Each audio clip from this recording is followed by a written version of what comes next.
Which companies are we going to be hearing from today? And they're going to be in the hot seat. They certainly are, Betty. We're going to be hearing from executives from 4 different contracting companies that had some involvement in Healthcare.gov. And I want to run through them because it gives you a little bit of a sense of just how piecemeal this project was and how much money was spent. So first up, you've got CGI Federal, which is a company we've heard so much about. It's a Canadian-based company. Their U.S. headquarters is in Fairfax, Virginia. They've gotten $422 million in contracts tied to the healthcare law so far.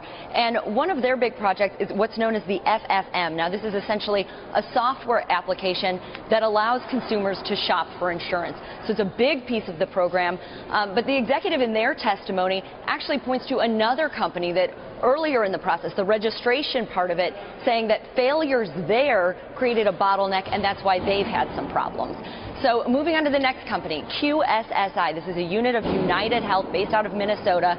Now, they are responsible for that registration component. And in their testimony, the executive says, yes, it had problems, but it was fixed by October 8th. Now, that company is also responsible for the data hub, which collects information from different agencies, so the IRS, DHS, to make sure people make the amount of money that they say they are making, that they're U.S. citizens.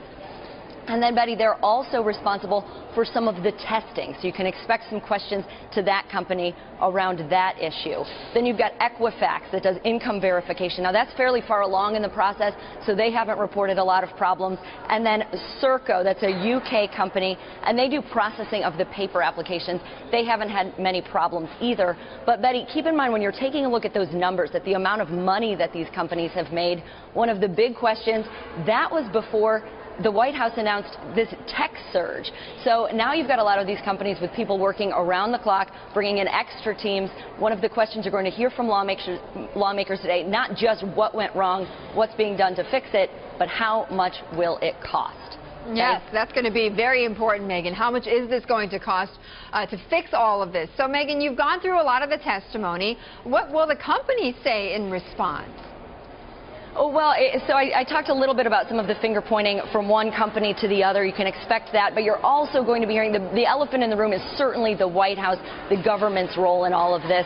So the CGI executive, Cheryl Campbell, in her testimony, right out of the gates, right after she introduces herself and her company, says, quote, the Centers for Medicare and Medicaid Services have the overall responsibility for administering the federal exchange program system. So she's called them the quarterback, and of course, you know, we're going to be hearing from the CMS Administrator and HHS Secretary Kathleen Sebelius next week. They'll have a chance to respond to all of this. But certainly there will be a lot of finger pointing at the White House today.